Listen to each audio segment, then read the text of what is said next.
Senhor, mediante o teu poder, visita as famílias que estão aqui representadas. Visita as famílias dos irmãos que estão nos ouvindo, de todos aqueles que um dia ouvirão essa mensagem. Visita as famílias dos irmãos aqui em Londrina. Visita as famílias dos irmãos em Maringá, de Cascavel, de Tapejara, de Cornélio, de Apucarana, tantos irmãos que estão aqui conosco hoje. Senhor, visita as famílias nessas cidades. E, Senhor, nós clamamos por amor do teu nome. Restaura o teu testemunho. A começar nas nossas casas, restaura o teu testemunho, para que o Senhor possa ter um corpo santo nesta terra, um corpo de testemunho, de sal e de luz nessa terra. Concede-nos graça, Senhor, seja para partilharmos, seja para ouvirmos a tua palavra. Como o irmão já colocou, concede-nos um único Espírito e ganha os nossos corações. Em nome de Jesus. Amém.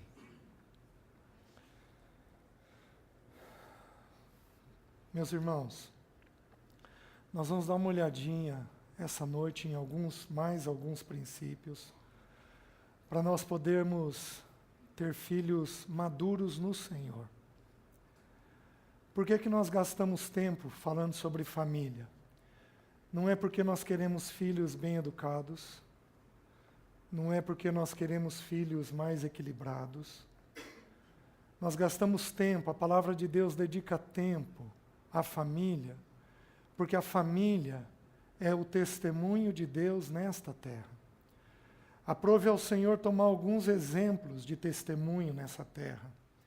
A relação de um pai e de um filho é uma relação de um testemunho nesta terra. Jesus falou assim: quem me vê, vê o Pai. É uma relação de testemunho. O casamento é uma relação de testemunho.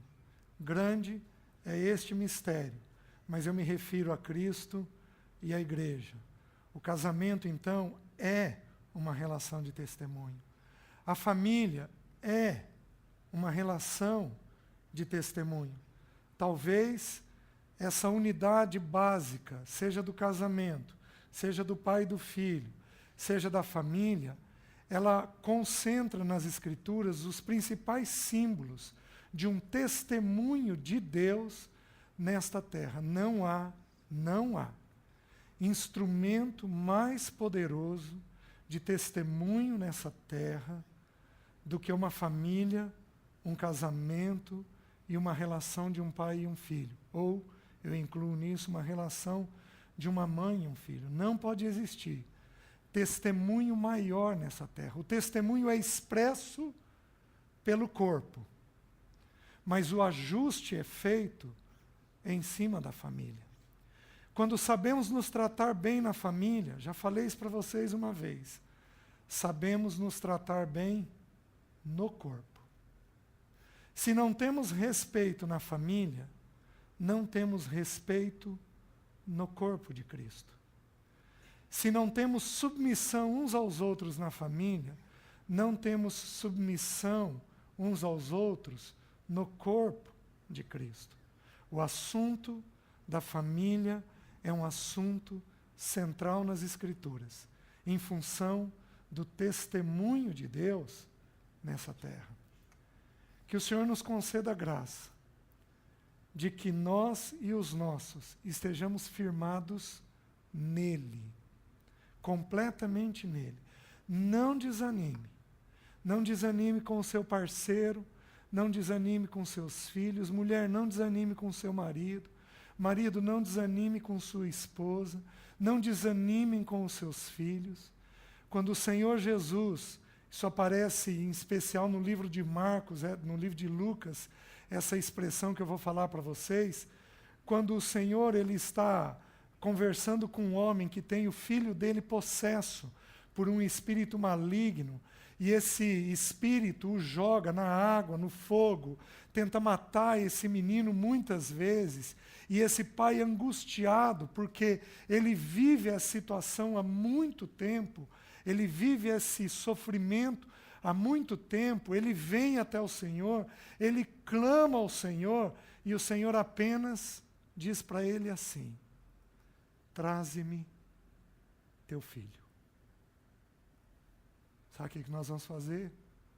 Trazer os nossos filhos. Até que o céu determine a misericórdia. Até que o céu determine a ação de Deus sobre os nossos. Um toque do nosso Senhor muda tudo nos nossos filhos. Um toque do nosso Senhor muda tudo o que é necessário nos nossos filhos. Mas para isso, meus irmãos, como nós vamos estudar agora à noite, nós temos que ser cooperadores do Senhor. Nós não podemos ser empecilhos ao Senhor na formação dos nossos filhos. Nós precisamos ser cooperadores do Senhor nesse agir dele sobre os nossos filhos. Queridos, não nos falta luz. Se você não sabe o que fazer, para tudo. Busque isso. Ponha o joelho no chão. Ore e jejue. Mas traga o seu filho diante do Senhor. Não saia da presença do Senhor dia após dia, até que o Senhor te dê a orientação do que fazer. Nós não necessitamos de nada que não do doce e bom Espírito do Senhor, porque o Espírito fala e nos conduz o que precisamos fazer. Por isso, traz o teu filho. Preserva o testemunho do Senhor. Diz isso para o Senhor. Senhor, eu quero preservar o teu testemunho nessa terra. Não pode haver oração mais singular diante do Senhor do que essa, de preservar aquilo que Ele é nesta terra, até porque para isso nós fomos chamados. Amém, meus irmãos? Que esse seja o nosso entendimento ao ouvir as Escrituras. Eu vou trabalhar com vocês, esses 2 períodos, alguns princípios. Esses princípios têm qual entendimento na minha mente? O que eu gostaria é que nós entendêssemos que filhos nos são dados ingênuos.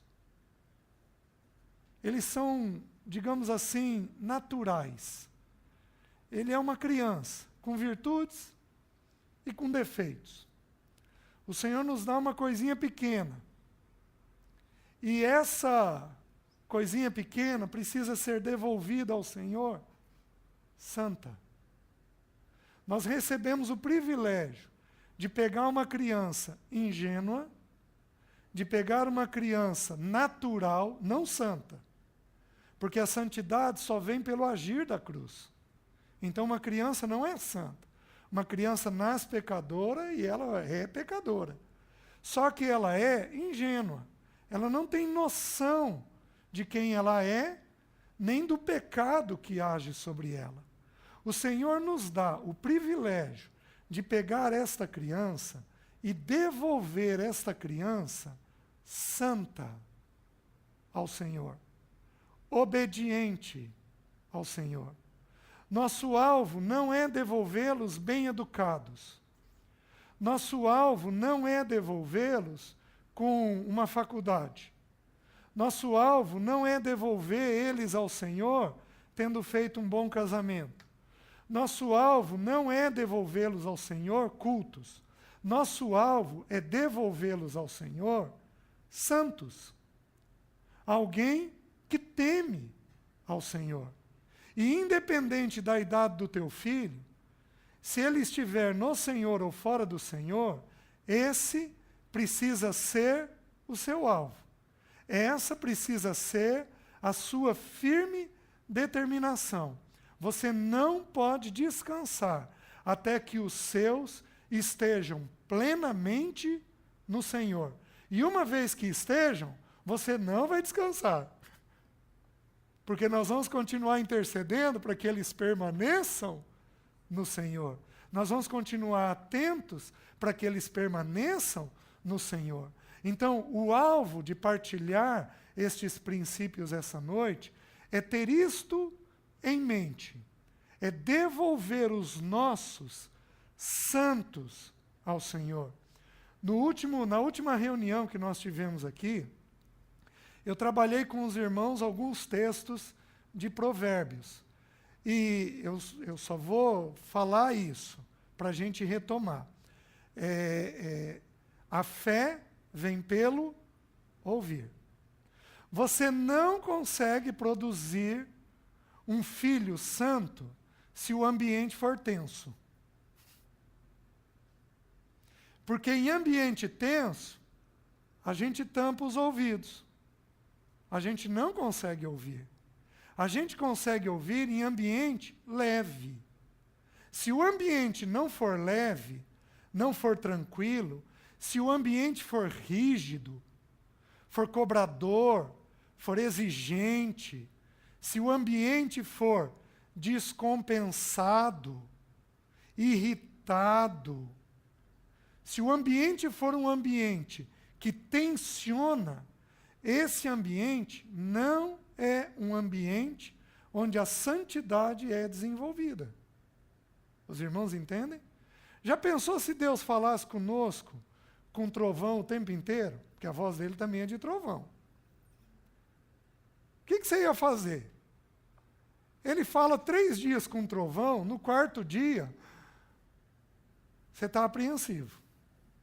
Quando a lei foi dada, lá em Êxodo, capítulo 19 e 20, quando Moisés vai subir no monte e a lei vai ser dada, o texto lá descreve o seguinte, diz que no Monte Sinai, houve trovões, relâmpagos, uma espessa nuvem cobriu o monte, houve um forte clangor de trombeta, e todo o povo que estava no arraial se estremeceu. Ficou completamente assustado. Por quê? Porque a lei estava sendo dada. A lei, ela é essencialmente condenatória. Então, ambientes tensos, ambientes de condenação, ambientes de exigência demasiada, ambientes onde não há um espírito gracioso, onde não há um espírito adequado, onde não há um tom de voz adequado, são ambientes em que a fé não é desenvolvida. E se a fé não é desenvolvida, a santidade, que é o nosso alvo, filhos obedientes ao Senhor, não pode ser desenvolvida. Os irmãos estão entendendo? Por isso, nós temos que nos voltar a Deus. Nós temos que nos voltar ao Espírito de Cristo, que é um Espírito de graça, para aprendermos, então, como produzir essa santidade nos nossos filhos. Então, coloquei isso que foi trabalhado na última reunião. Esse ambiente está resolvido, certo? Os últimos 2 meses, nenhuma mulher descompensou em casa. Nenhum homem alterou. Ninguém foi bravo em excesso. Ninguém foi rígido. Certo? Ninguém socou a terra. Os irmãos lembram de socar a terra? Não adianta socar a terra com a braveza e jogar a semente. Você pode falar a coisa mais certa do mundo. Mas se você falar com a atitude errada, sem o Espírito de graça, isso não frutifica diante do Senhor. Então, esta base tem que ser construída. Se você não fizer isso, o que eu vou falar daqui para frente não adianta muito. Porque esse espírito gracioso e leve precisa ser produzido. Para que então essas verdades que nós vamos estudar agora, elas possam ser aplicadas de forma adequada. Amém? Primeiro princípio. Então, o nosso alvo é produzir um filho santo no Senhor. Primeiro princípio que eu quero trabalhar com vocês. O princípio da verdade. Um filho não se conhece. Deus nos concede um filho, e esse filho, ele vem um pecador. Então ele vai fazer o que ao longo da vida? Ele vai pecar. É uma questão de natureza. Nós já falamos isso daqui lá atrás. Por que que um cachorro late? Porque ele é cachorro. Por que que um porco vai para a lama? Porque ele é porco. Por que que um pecador peca? Porque ele é um pecador. É a natureza dele, de um pecador. Um filho, quando nos é dado um pecador em potencial. Onde esse pecado vai levar essa criança? Os nossos filhos, eles vêm com traços naturais, que são traços que podem ser bons ou maus, que podem ser canalizados em direção a Deus, ou podem ser canalizados em direção ao pecado. Vou dar um exemplo. Um filho nasce falante. Tem filho que é por natureza expansivo. Ele é tranquilo, ele é conversador, ele é falante. Isso pode ser trabalhado pelos pais a tal ponto dele se tornar um pregador. Ou isso pode não ser bem percebido pelos pais e ser canalizado dentro do filho a tal ponto dele se tornar um fofoqueiro. Vocês estão me entendendo? A mesma característica natural pode tomar um rumo ou outro. Filhos vêm com virtudes e com defeitos. Vêm com coisas positivas e com coisas negativas. Filho, eu estou falando de um aspecto natural. Para uma virtude minha, para uma coisa natural minha ser santa, esta coisa natural minha tem que estar submetida à cruz de Cristo. Mas os nossos filhos, eles vêm com coisas que são naturais e são boas. Tiago diz assim: toda boa dádiva e todo dom perfeito vem do Pai celeste, do Pai das luzes, em quem não há sombra de variação. Então, o nosso filho, à medida que ele vai se desenvolvendo, nós vamos percebendo nele virtudes e defeitos. Esses defeitos precisam ser contidos. Essas virtudes precisam ser estimuladas. Nós precisamos entender quem o nosso filho é, para ir mostrando para ele quem ele é e quem ele pode ser diante de Deus. Os irmãos estão entendendo? Abram em 1 Pedro 1,18. Deixa eu me mostrar algo para vocês.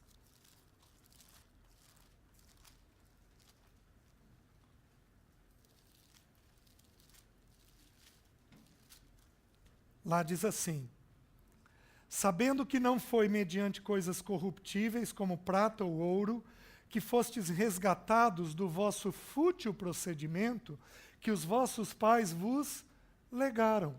Queridos, o nosso filho, ele vem com traços, ele nasce com traços da família.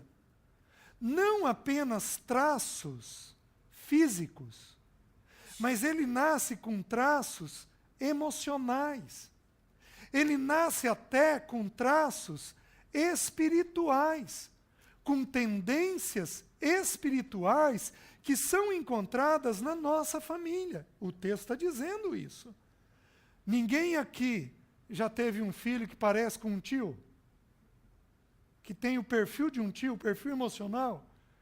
Que tem o perfil emocional de um avô?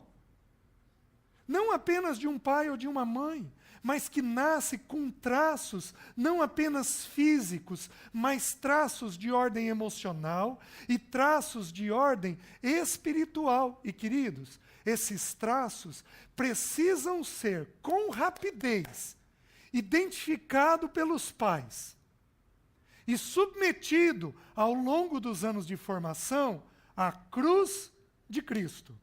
Precisam ir sendo submetidos à palavra de Deus. O filho, a gente tem que identificar os traços que ele tem, sejam bons, sejam ruins, e ir submetendo esses traços à palavra de Deus, para que então o filho possa ter um aspecto santo naquele traço que ele tem.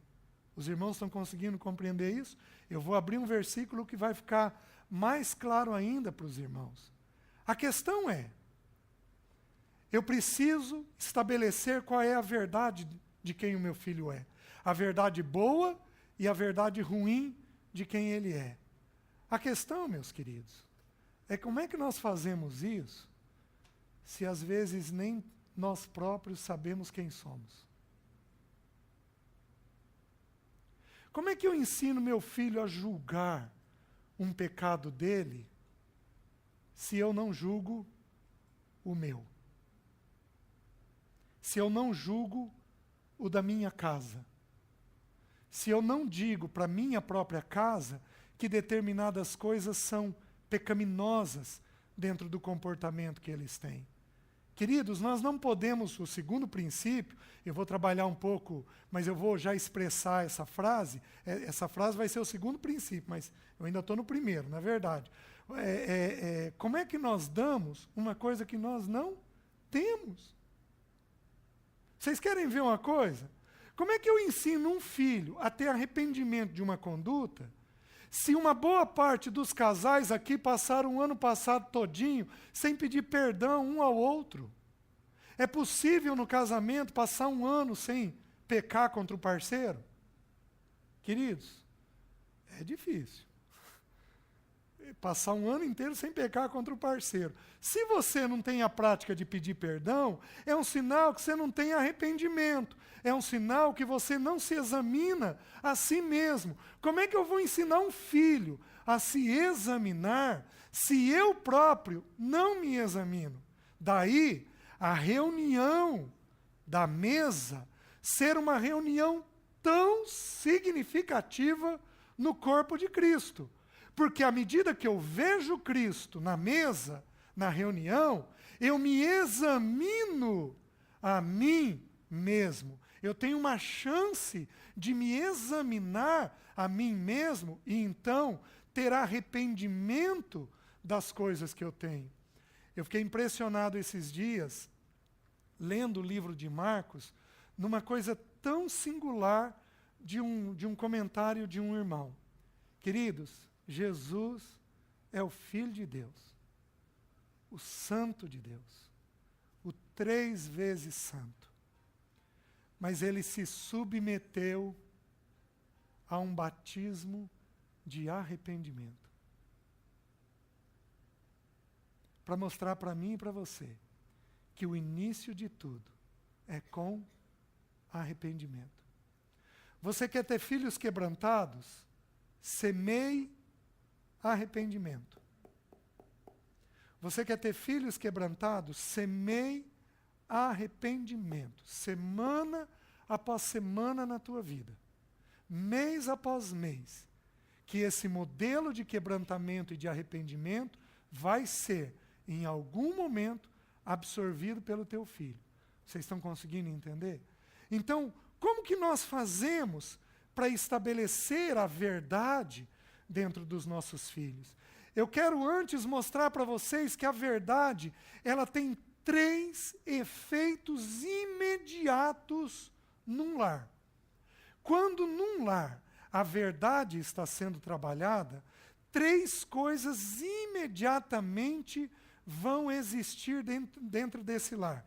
Primeira coisa, abram em Isaías 32, versículo 17. Isaías 32, 17. Diz assim: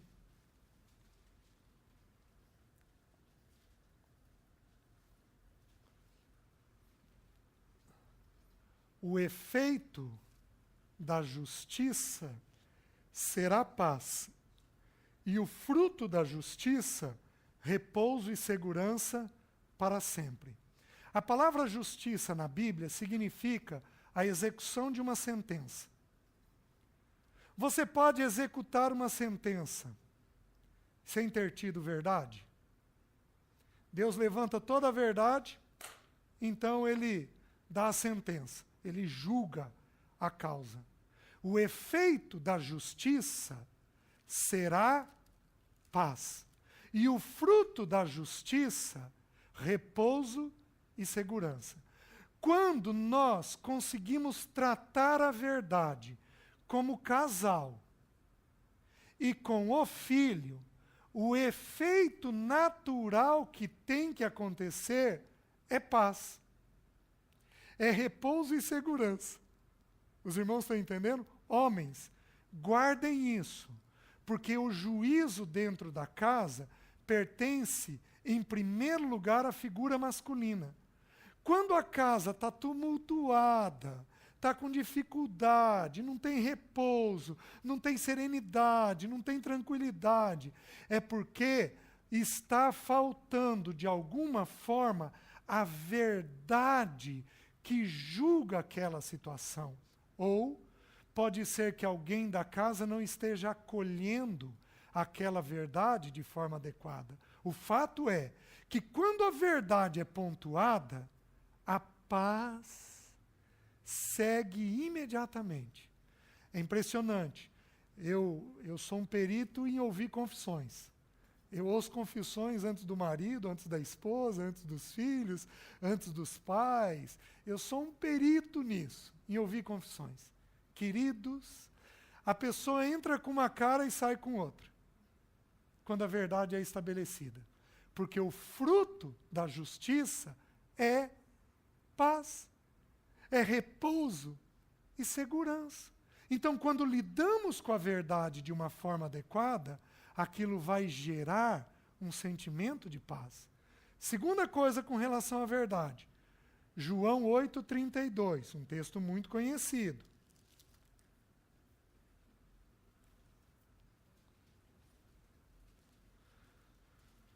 Quando nós trabalhamos uma verdade com o filho, o efeito dessa verdade com o filho é libertação. Porque a Bíblia diz assim: e conhecereis a verdade, e a verdade vos libertará. Então, o fruto da verdade aqui é libertação. Então, como é que eu sei que uma verdade está sendo estabelecida? Quando a casa tem libertação daquelas tendências pecaminosas que ela tem. Eu sei que eu estou alcançando um padrão adequado de verdade dentro da casa. A verdade aqui, obviamente, é, em primeiro lugar, a verdade de Cristo. Certo? Jesus falou assim: eu sou o caminho, a verdade e a vida. Mas o Salmo 36, não abram, versículo 9 diz assim: na tua luz, eu tenho a luz. Então, à medida que eu vejo a verdade de Cristo, eu consigo ver a minha verdade. A verdade de quem eu sou, do jeito que eu sou. E a libertação, ela naturalmente passa a acontecer quando a verdade vai sendo estabelecida. Por isso, meus queridos, quando nós temos um ambiente tenso, eu recorro a Isaías. Quando eu tenho um ambiente de escravidão, eu recorro a esse texto. Senhor, nos ajuda. Que verdade está faltando? Senhor, Tu és o Deus da verdade. Lança luz sobre a verdade do meu coração, da minha esposa, dos meus filhos. Senhor, lança luz da verdade, porque havendo verdade, haverá libertação. Quando um filho ele consegue enxergar a sua verdade, ele consegue ser uma pessoa leve, gostosa, tranquila. Pega um adolescente e põe ele fazendo um curso que ele não é vocacionado. Ele pesa, ele queixa, ele fica irritado. Por quê? Porque ele não está vivendo dentro da verdade que Deus separou para ele. Deus o separou para um outro curso. E ele está vivendo um curso que ele não tem estrutura para viver. Ele não gosta daquilo. Então a falta daquela verdade mantém ele escravizado dentro dele. Os irmãos estão entendendo? Então a segunda coisa, a verdade liberta. E aí a terceira coisa, 1 João 1,7. Lá diz assim: se andarmos na luz, como Ele está na luz, mantemos comunhão uns com os outros. E o sangue de Jesus, seu Filho, nos purifica de todo o pecado. Luz é verdade. Se andarmos na verdade, como Ele está na verdade, o que acontece? Mantemos comunhão uns com os outros. Você pega o seu filho, você tem um problema a resolver com ele. Você diz para ele uma verdade de um jeito errado. O final da conversa é de que jeito? Ele está afastado de você. Está no quarto, chateado com você, e você sem entender por que ele está desse jeito. Por que ele está assim? Porque você falou a verdade na hora errada. Então a verdade vindo de um jeito certo, no tempo certo, do modo certo, ela produz união.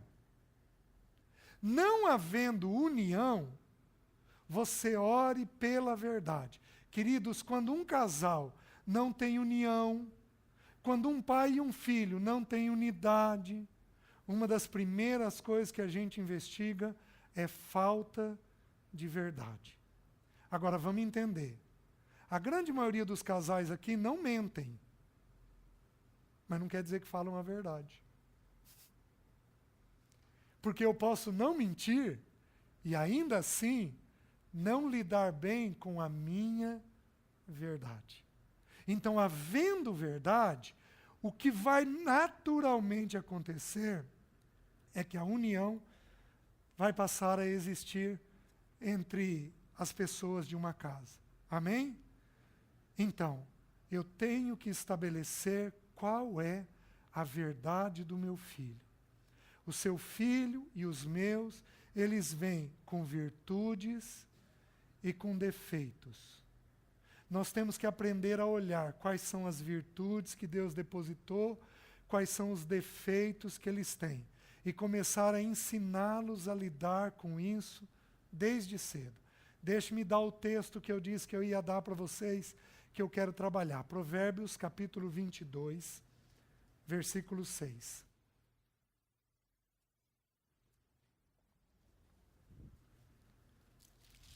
É um versículo muito conhecido.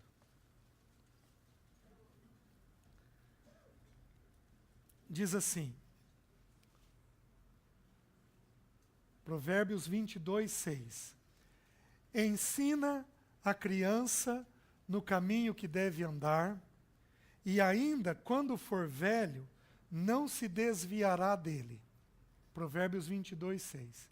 Nós fomos ensinados, a grande maioria de nós foi ensinado da seguinte forma esse versículo.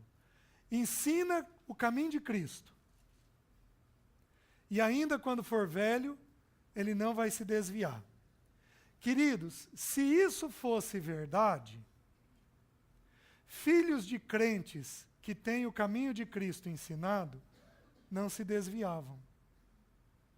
E se tem uma coisa que pode acontecer em famílias cristãs, é os nossos filhos se desviarem. A Bíblia, ela traz alguns exemplos disso. Os filhos de Eli, Hófni e Finéias, foram mortos pelo Senhor. O Senhor os disse que ia matá-los.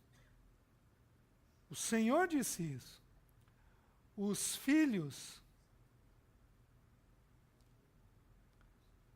têm, eu não vou estar errado, mas eu não sei o pai, mas eu sei o avô.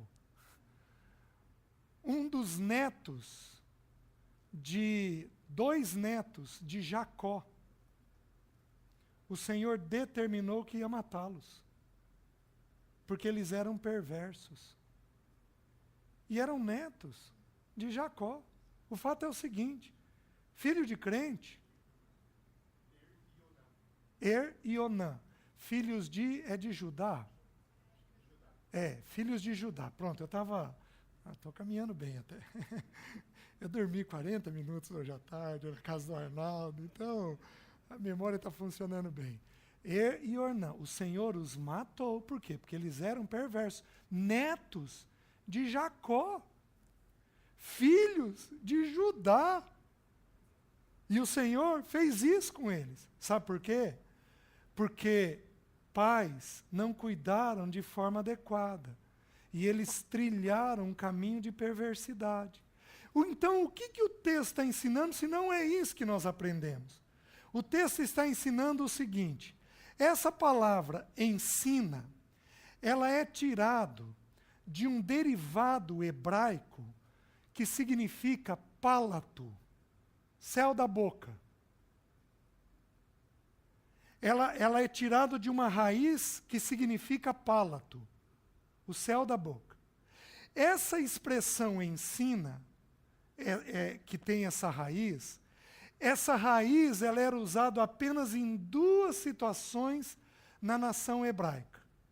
Quais eram essas situações?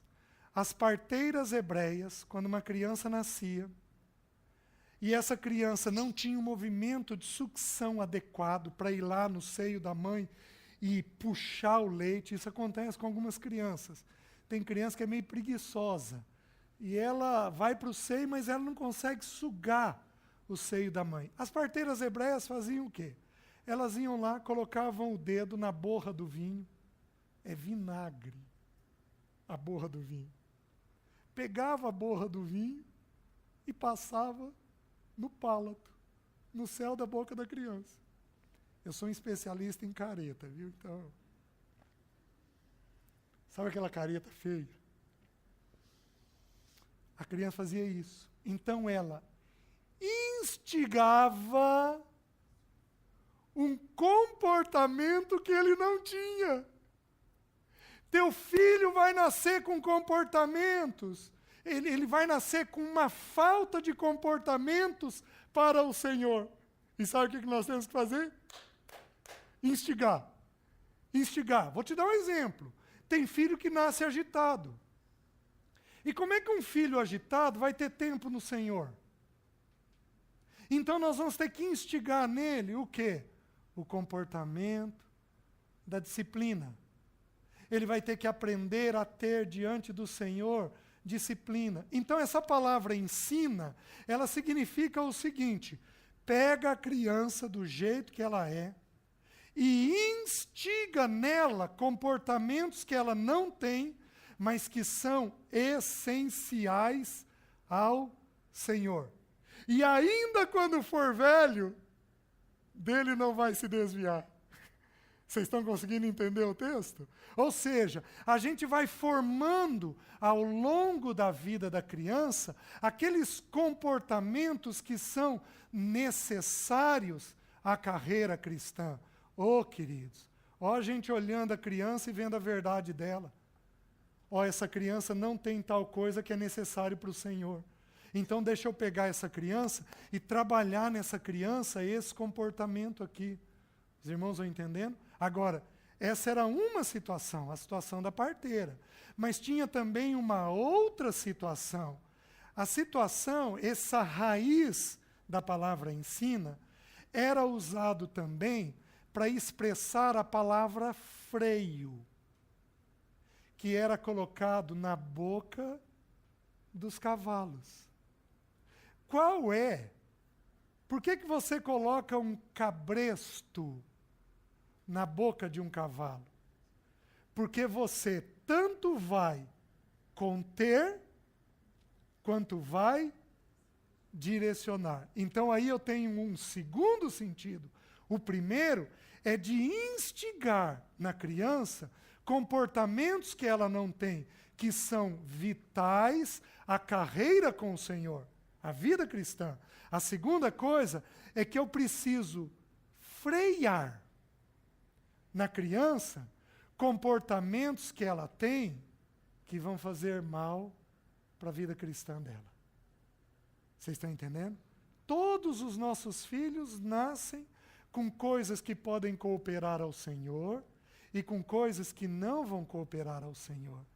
Ensina a criança no caminho que deve andar.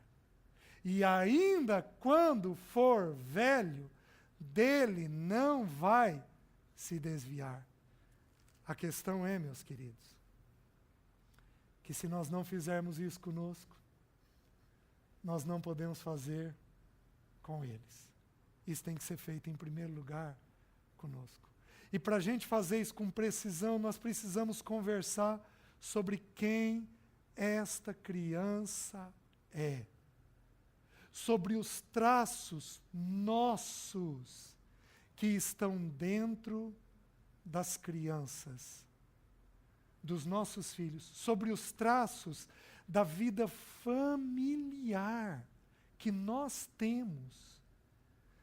Pai, mãe, os avós dos filhos, os tios, têm traços que às vezes os nossos filhos vão manifestando. Nós precisamos ir conversando sobre essas coisas, porque aí a verdade de Deus, de quem a criança é, vai sendo estabelecida para nós e o Espírito nos dá a estratégia de como ir conduzindo e instigando comportamentos e freando outros. Os irmãos estão entendendo esse princípio da verdade? Deixe-me mostrar mais um texto, Provérbios ainda, capítulo 20.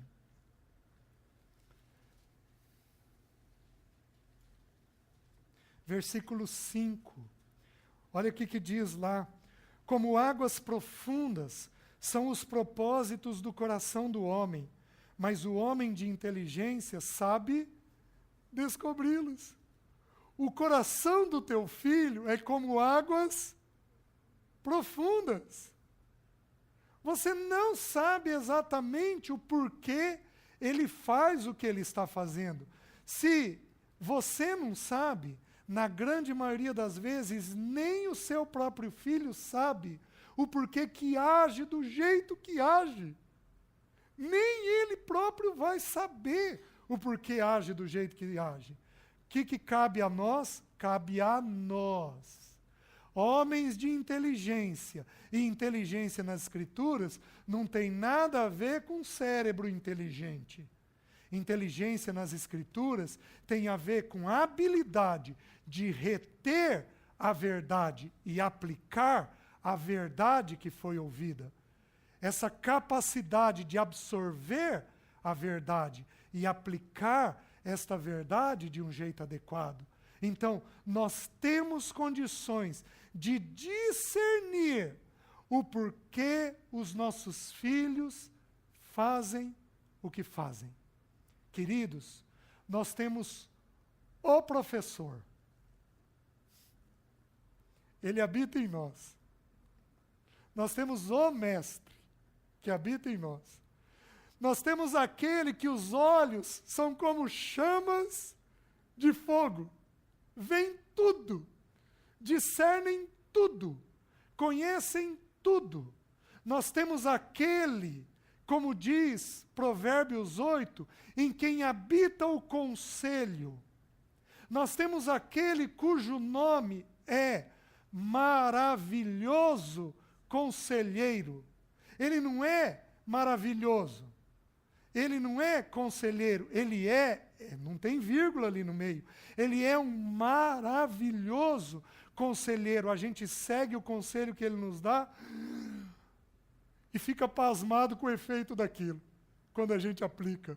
A gente fica maravilhado de ver a precisão do conselho dele. Para isso, nós temos que recorrer a esse bendito mestre, a esse bom espírito, porque ele vai nos dar orientação do que fazer com os traços que os nossos filhos têm. Os irmãos estão conseguindo compreender? E aí então, trabalharmos isso dentro dos nossos filhos, né? Acho que minha família permite isso. Nós vivemos duas realidades com o André e com a Jéssica que estavam presentes em mim e na família. Eu venho de uma família mentirosa, que não fala a verdade. Eu próprio menti durante muito tempo, até minha conversão.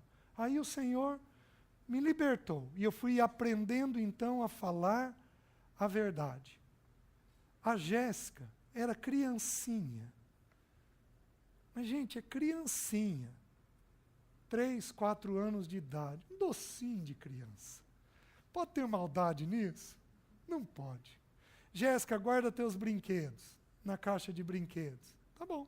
Jogava tudo debaixo da cama. Você precisa que ver que graça ela confessando para nós hoje na vida adulta as mentiras da infância. De vez em quando o Senhor traz uma outra coisa, o Senhor libertou ela. Não tem, libertou ela. Uma menina verdadeira. Mas, queridos, eu tive que me ver com a minha mentira. Eu tive que me ver com a minha mentira.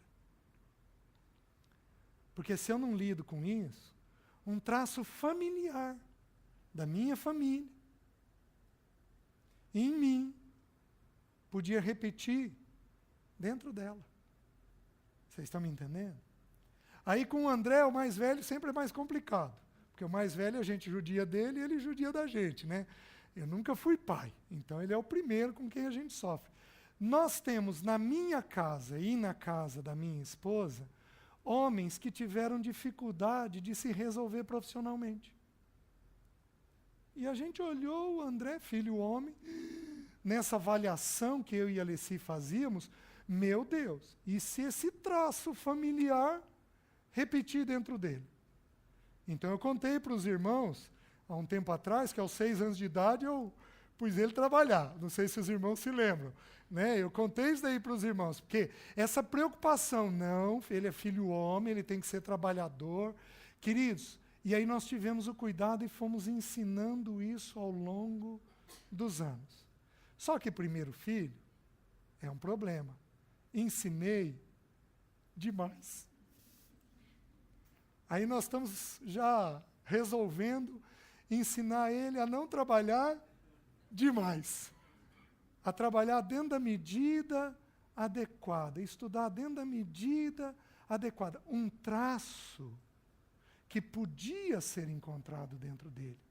Queridos, nós temos que ter a coragem de examinar o nosso coração, de sondar o nosso coração, de sondar o coração dos nossos filhos. Nós sondamos os nossos filhos, mas não sondamos os nossos. E aí não tem jeito. Pai, mãe, você não tem autoridade. Você não tem autoridade. Você não tem autoridade de queixar de um pecado do seu filho se esse pecado é encontrado em você. Isso não é lidar bem com a verdade.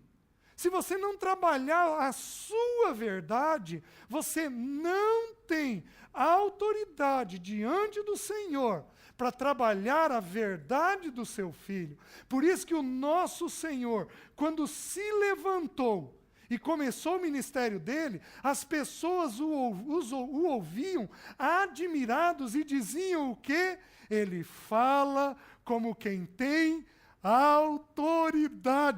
Por quê? Porque Jesus nunca sondou um pecador sem ter ele próprio se submetido a um batismo de arrependimento.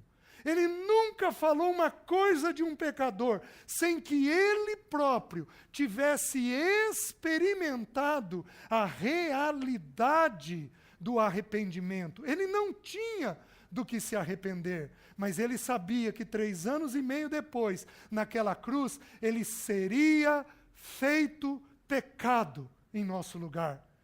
Então ele falou com autoridade, porque ele sabia quem ele era. Aos 12 anos, ele julgava seu próprio coração. Vocês não sabiam que me convinha estar na casa de meu pai? Ele tinha noção de quem ele era. Queridos, tenhamos coragem e ousadia de sondarmos a nós mesmos. Coragem e ousadia de sondarmos a nós mesmos. Homens, não repitam o padrão que eu tive no início da minha vida cristã. Não repitam. Eu devia ter eu estava no 6º, 7º ano de casamento. Eu estava num momento muito bom diante do Senhor. Eu fui partilhar num grupo de jovens, num acampamento de jovens, e eu fiquei num quartinho isolado, escuro, mas, meus queridos, aqueles dias de acampamento, aquele lugar virou a antessala do céu para mim. E o Senhor começou a ministrar o meu coração, e o Senhor me disse com clareza o seguinte: César, pega papel e caneta e anota os pecados que eu vou falar a teu respeito. 5 pecados. Eu tinha problemas de ordem sexual, eu tinha problemas de ordem financeira, eu tinha mentiras na minha vida, eu trabalhava demais e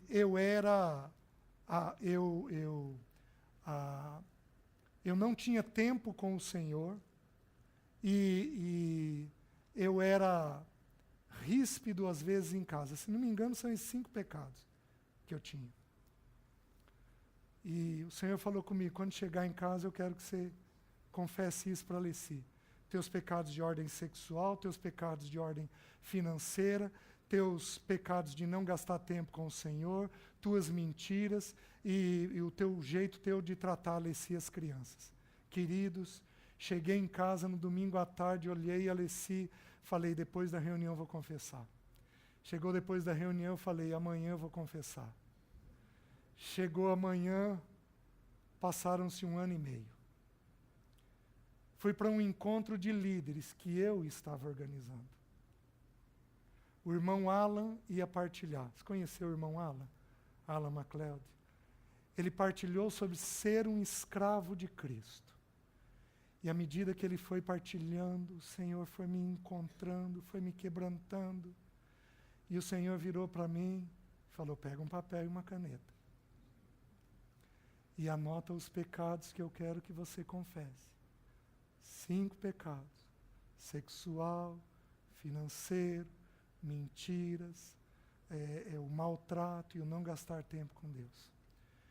O encontro era no meio de semana. Cheguei em casa numa quinta-feira, olhei a Alessi, tinha reunião. Eu falei: depois da reunião. Chegou depois da reunião, eu falei: amanhã eu falo com ela. E, queridos, passaram-se mais 3 meses. E aí o coração da gente vai entrando em crise. Porque eu estava vivendo aqueles pecados. Ela não sabia, mas nós devíamos naquela época. Ela não sabia naquela época. Ela não sabia, eu devia 1 ano de salário. 1 ano de salário. Ela não sabia. Eu escondia essas coisas dela. Aí, passado 3 meses, nós estávamos num salão pequeno, reunido. Estávamos lá, aquilo lotado de gente. Um grupo de Londrina foi ministrar. Foi fazer o louvor da reunião e foi dar a palavra. No que estava tendo louvor, o irmão para a reunião, do nada, o líder de louvor, e diz assim: tem um irmão aqui que precisa falar alguma coisa para alguém e ele não fez isso. Eu queria que esse irmão viesse para frente para orar.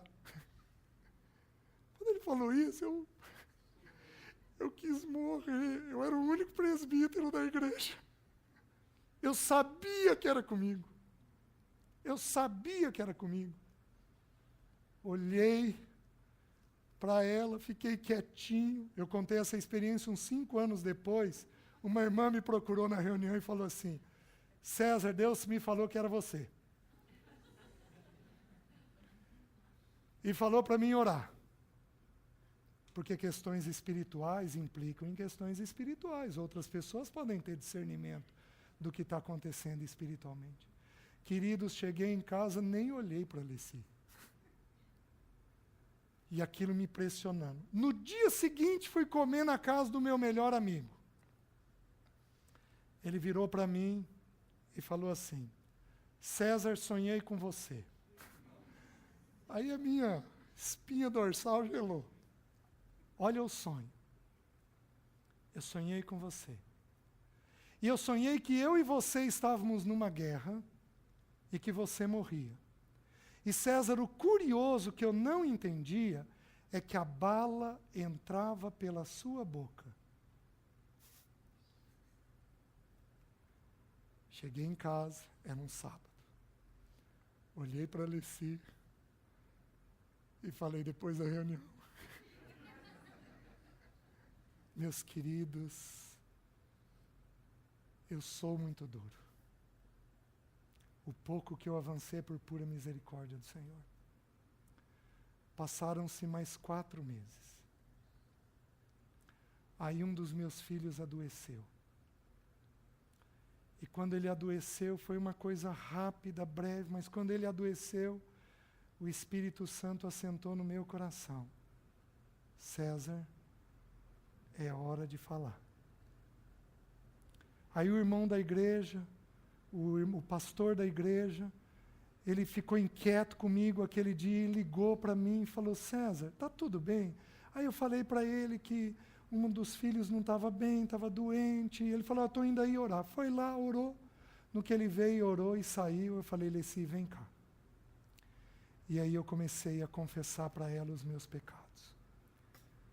Querido, de lá para cá, eu sou outro homem. Minha casa é outra casa. Meus filhos estão preservados. Porque eu e Alessi aprendemos a olhar para nós e vermos os nossos pecados. Você quer produzir santidade nos seus? Comece com arrependimento. Amém? Vamos curvar nossas cabeças. Senhor, de fato, dá-nos isso. Visita-nos mediante o Teu Espírito e o Teu poder, para que sejamos tudo aquilo que o Senhor deseja de nós. Limpa-nos. Limpa-nos. Limpa-nos mediante a confissão. Limpa-nos mediante o trabalhar da Tua palavra. Limpa-nos, nós pedimos, em nome de Jesus. Amém.